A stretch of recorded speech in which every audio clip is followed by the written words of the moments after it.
Phillips. Welcome to the Chess Gems presentation of tactics that can result out of the opening. I am Rene Phillips. I am a life quick chess master. I have a floor of 2100 at quick chess, which means I've been over 2320 of a rating at quick chess. I've also have a floor of 2000 at the regular time control, which means yes, I've obtained a National Chess Masters title with the United States Chess Federation, having eclipsed the rating of 2220 at one time. I have since fallen below 2200 as it relates to my current rating, but I relish in the fact that I have the National Masters title and certificate that no one can ever take away. I am a specialist in a queen pawn opening known as the London system, which begins with d4, and on the second move I like to play the very versatile bishop to f4, whereas you can also reach the London system by playing d4 on move 1, knight to f3 on move 2, and bishop to f4 on move 3. The London system is becoming a more popular queen pawn opening system.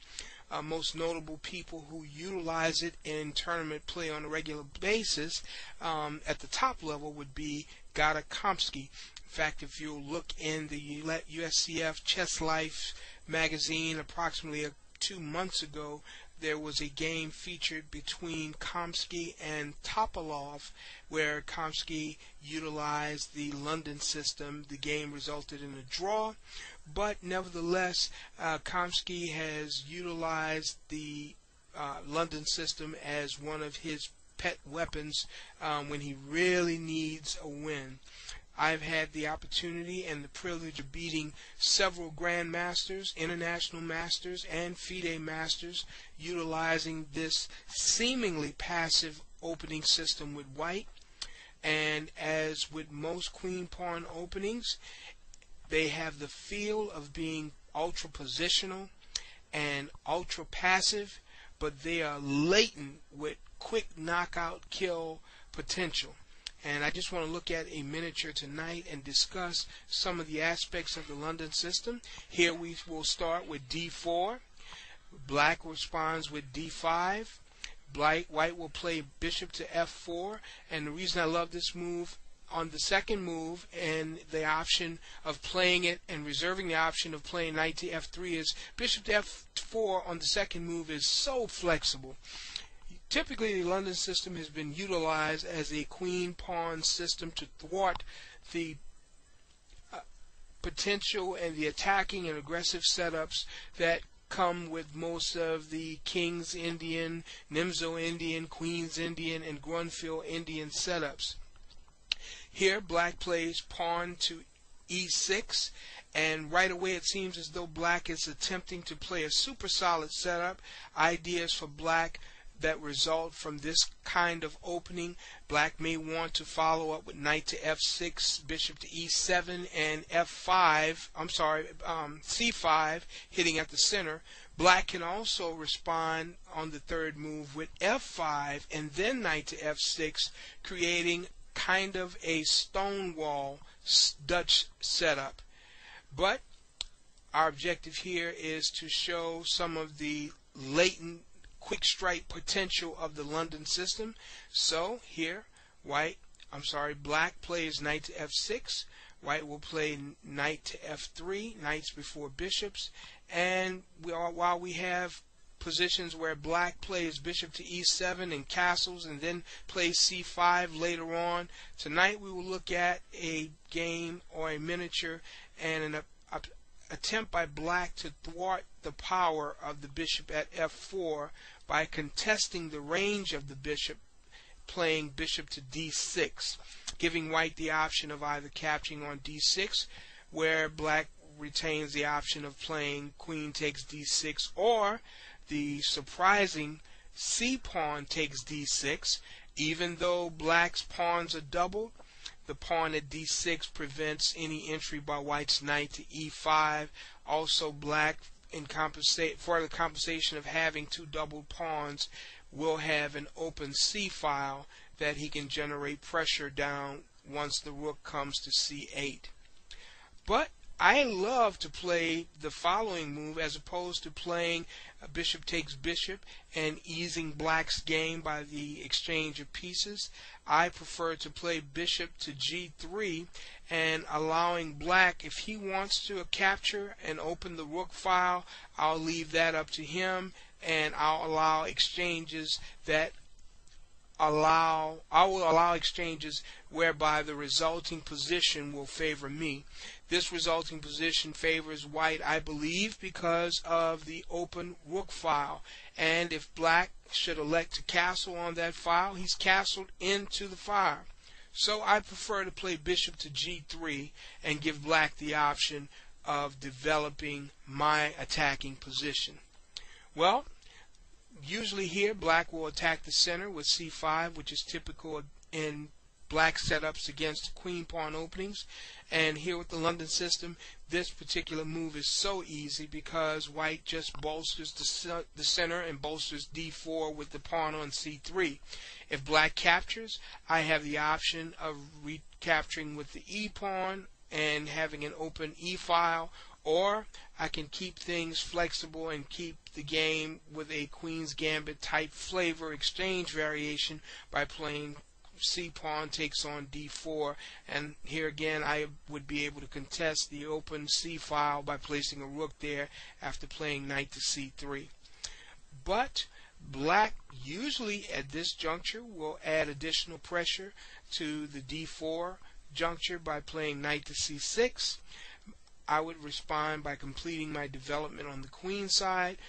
Some people may ask, well, why not play bishop to d3 here as opposed to playing knight at b to d2? Very good question. Well, by playing bishop to d3 here, I would give my opponent the impression that I was planning to castle on the next move should he elect to castle.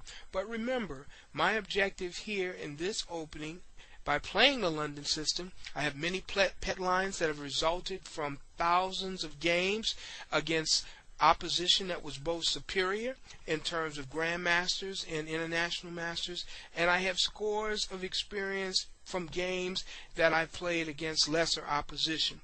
And so I am in command because I've played the London system and played this position typically more than my opponent, and so I retain the option of steering the game into charted, known waters, and with the intent and option and hope of steering my opponent into waters that he is less familiar with, which will cost him time on the clock and maybe a little stress along the way. Here, my particular move here of black castles. The next thing I would like to do is to play knight at, let's go back. The reason I don't want to play bishop to d3 first is because there is an old adage that says because the knights are short range pieces and they require several hops to get to different sectors of the board, bishops are long range pieces. It makes good sense to develop the shorter range pieces first. So here I'm going to play knight at b to d2, black castles, and now I play bishop to d3. Now I retain the option of castling now if I should elect to do so. Now here in this position, I've seen several moves. I've seen this move played by some grandmasters, and actually this move has been played by some international masters as well. And here at this point, I love the move queen to e2 because it is a dual purpose move. It places the queen on the e file and prepares for an eventual e4. It also places the queen on a diagonal with the bishop to form a battery along the a6 to f1 diagonal. Not to mention, now it keeps my opponent guessing as to what side of the board I plan to castle on. But that's only in the wake of b6. Here, black doesn't have to play b6 with the intent of developing the bishop. Sometimes black can play the move knight to h5 with the intent of removing the bishop on g3. Usually the London bishop causes problems for players of the black pieces, and here black elects to trade off the troubled bishop on g3, but he'd like to do one of two things. One, he'd like to have the opportunity to exchange the bishop on g3 with his knight on h5, or at least force me to capture the bishop on d6 with my bishop on g3. And black would respond obviously with queen takes bishop on d6, and now if I would castle, black already has his queen and knight trained against my king's position. I wouldn't be in any trouble, but I think there are more aggressive lines at white's disposal.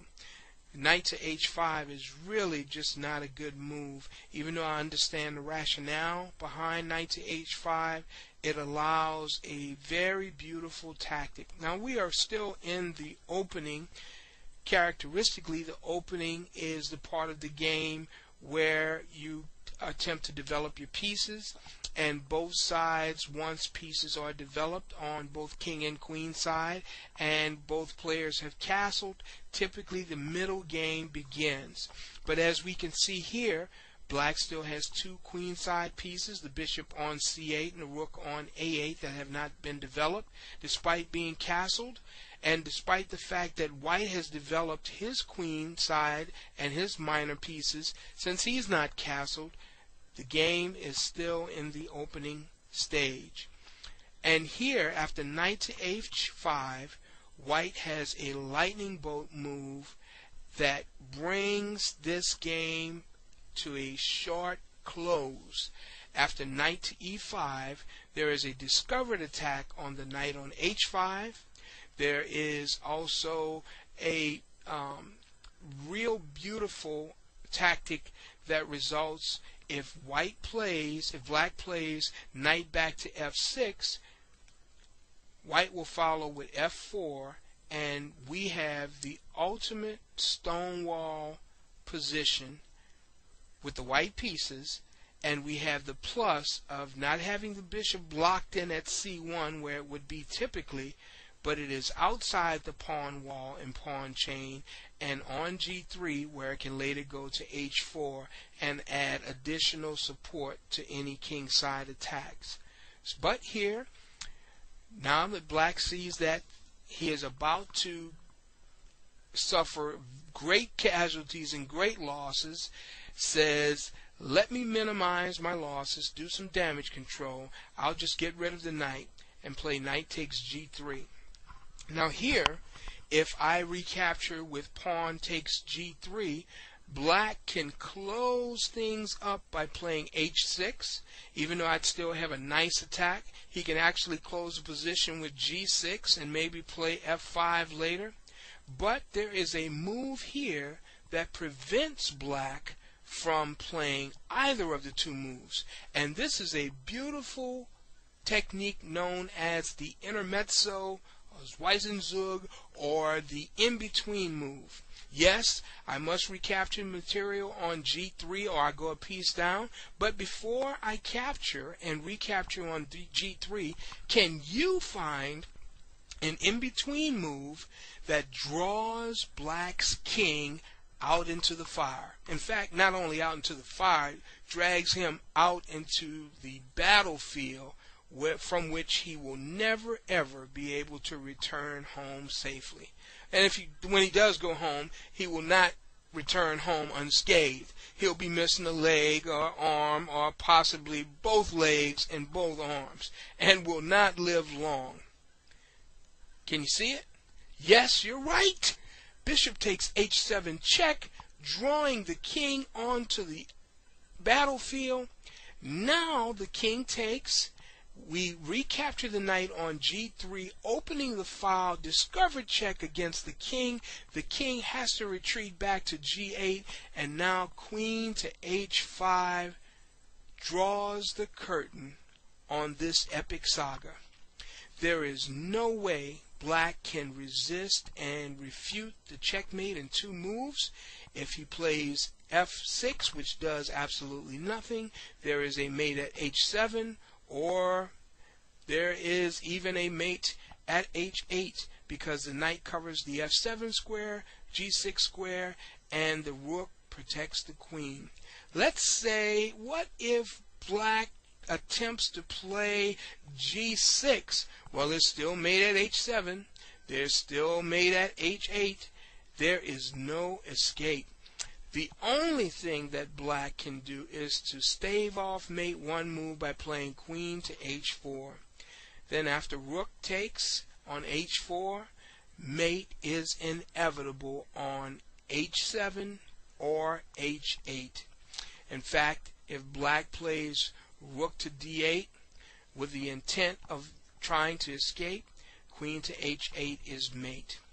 Well, I know this was very, very shocking. This was hard to digest, especially if you're accustomed to playing e4 games and e4 for your first move only for many years because you thought that there weren't any quick knockout possibilities with playing queen pawn openings.